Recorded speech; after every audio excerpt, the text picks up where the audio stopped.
every single time you bring a third person into a conflict, hot mess. You're creating a triangle, you're creating pain, you're creating anguish. We psychologists do call it triangulation. I'm sure you've heard of it before. Most of us learned it grown up. It was just part of the family pattern of communication. And few of us, if any of us, were taught how to stop doing it. That's actually raising your critical thinking and raising your emotional intelligence. Now, triangulation happens in families. It happens in marriages, between siblings, kids, grandkids, and every single day at work. You're frustrated with your boss, so maybe you vent to a coworker. You're upset with your spouse, so you call your sister and start venting. A colleague isn't pulling their weight, so maybe you complain to another team member. And at work, it sounds like Sasha dropped the ball. Oh my gosh, George never cleans up after himself, right? It feels normal. In fact, it can feel being responsible because we convince ourselves we're simply processing our emotions or asking for advice. But that's rarely what's going on. Triangulation is one of the most common painful communication patterns in families, organizations, because our brains are trying to reduce anxiety and not necessarily solve the problem, and if rarely to solve the problem. It's just to vent, to make it go away, and it's instant gratification, kind of like those studies. You remember those studies when 4-year-olds were given a choice to either eat one marshmallow right now and shovel it down their throats or wait 5 minutes and they get 5 marshmallows? Most 4-year-olds could not do it. That's about where our brains are with instant gratification. And we're reverting back to instant gratification.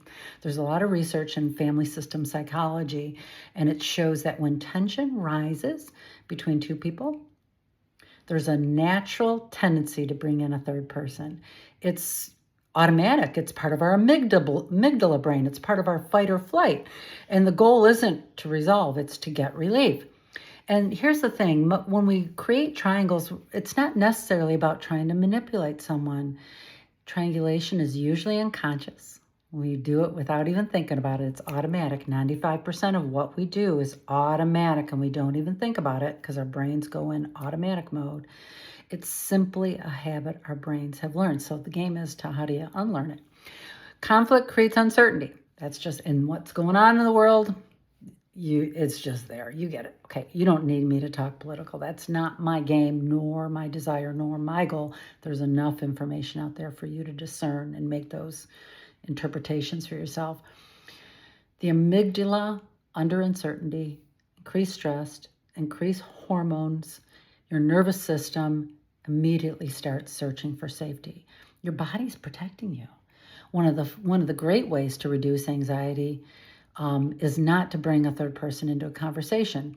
Even though in those moments you feel understood and validated and less alone, it really is an aloneness conversation. The problem is never solved this way.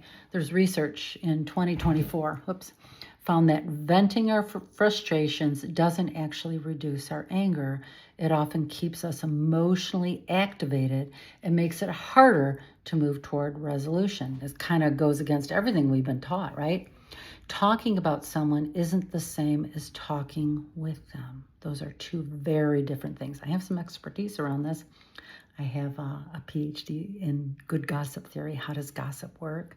And usually we think that mean, nasty stuff is gossip. It's only about 5 to 7%.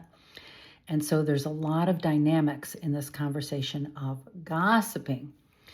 So instead of solving the conflict when you go to that third person, or simply move the emotional weight onto another person. There's a family therapist, her name is Murray Brown. She called this a triangle when the relationship between two people becomes so stressed that we pull in a third person to stabilize the discomfort. Works temporarily, but temporary relief is not your game, right? Trust erodes. It really does. Communication becomes enmeshed, entangled. Intimacy starts to float away. It's gone. I know this one personally. I dealt with this with a mother and sister. Deep, deep triangles. I remember being in my 30s. I'm 62 now. Being in my 30s and working with a therapist, trying to find verbiage on how to disengage from triangles. I'm going to give you some of those ideas here in just a second. We'll say this instead. Okay. Children shouldn't become our counselors. Adult children shouldn't become therapists. Coworkers shouldn't become our emotional dumping grounds. And managers shouldn't have become the communication pipelines to fix stuff. Okay, let's see. This is why you should care, especially in the workplace. Workplace conflict costs organizations more than $360 billion every week in lost productivity, and the average leader spends at least 10 hours a week on the trauma of conflict. It's real, okay? Okay, imagine what would happen if we learned how to have these direct conversations, or simply say something like, what happened when you talked to them? Or let's bring them into the conversation. That is healthy leadership. Okay, it shows up in triangulation shows up in three roles. Sometimes we're the victim, sometimes we're the rescuer, sometimes we're the persecutor. We move through all three of these roles, and it depends upon the relationship and the situation. So before you step into someone else's conflict or hot mess, you got to pause. You're going to ask yourself these things that I'm about to share with you. And you're going to ask, are both people aware you're now part of this conversation? Will your involvement strengthen the relationship or simply postpone the conversation that really needs to happen? So this is where say this instead comes in. Awareness is only half the battle, okay? The real question is, what do you say when someone invites you into a triangle? And you're going to start noticing, just like when you decide to buy a new car, you start seeing the car everywhere. It goes into the prefrontal cortex of your brain. Here's number one. Instead of jumping into the conversation, say, what happened when you talked with them? And be quiet. It's a simple sentence that gently redirects the conversation back to the person who can actually solve the problem. Number two, instead of immediately offering advice, our amygdala brain constantly goes to advice giving. That is unconscious critical thinking when you immediately go into advice giving. Okay, start being more aware. Great question is this. This is one worth writing on a Post-it note. What are you hoping I can do? Be quiet. That's a great question. Sometimes people simply want advice. Sometimes they simply want someone to agree with them and jump on their bandwagon. Sometimes they need someone just to listen. Noticing the differences keeps you from carrying a problem that was never yours to solve and getting all involved in the drama. Okay, number three. When you realize that you're becoming in the middle and you're like, oh, I'm in the middle of this. This is something you can say. I care about both of you, and I think this conversation belongs with them. That's a conversation I have with my mother and my sister consistently. It took about a year to change the patterns.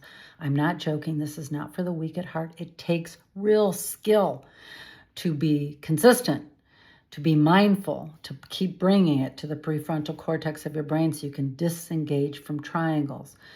Conflict is inevitable. Triangulation is optional.